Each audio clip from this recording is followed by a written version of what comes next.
Hello friends, இங்கே பார்த்தீங்கன்னா எக்ஸலில் வந்துட்டு நம்ம ஆட்டோ ஃபில் ஆப்ஷன் வந்து எப்படி இருக்குன்னு பார்க்கலாம். உங்கள் லிஸ்ட்டில் வந்துட்டு பார்த்தீங்கன்னா, நீங்கள் வந்து ஆட்டோ ஃபில் ஆப்ஷன் வந்து இப்போ ஜனவரி, பிப்ரவரின்னு இருக்குது. அது மூவிங் ஃபார்வர்டு, பேக்வர்டு நீங்கள் பண்ணீங்கன்னு சொன்னால் ஆட்டோ ஃபில் ஆட்டோமேட்டிக்கலாக ஆக்கிறத நீங்கள் பார்க்க முடியுது.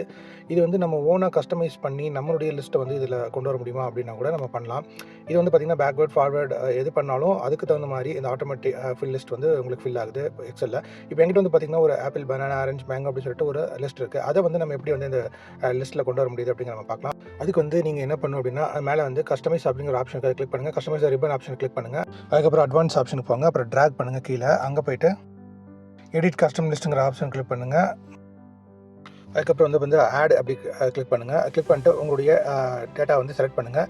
செலக்ட் பண்ணிட்டு பேக் கொடுத்துட்டு அப்புறம் இம்போர்ட்டு கிளிக் பண்ணுங்கள். கிளிக் பண்ணதுக்கப்புறம் ஓகே கொடுத்துருங்க. அப்புறம் மறுபடியும் ஓகே கொடுத்துருங்க.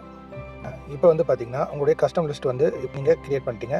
இப்போ அந்த ஆட்டோ லிஸ்ட்டை நீங்கள் வந்து செக் பண்ணுறதுக்காக ஜஸ்ட் அந்த டேட்டா மேலே வச்சுட்டு ட்ராக் பண்ணி பாருங்கள். இப்போ நீங்கள் கிரியேட் பண்ண ஆட்டோ லிஸ்ட் வந்து ஒர்க் ஆகும்.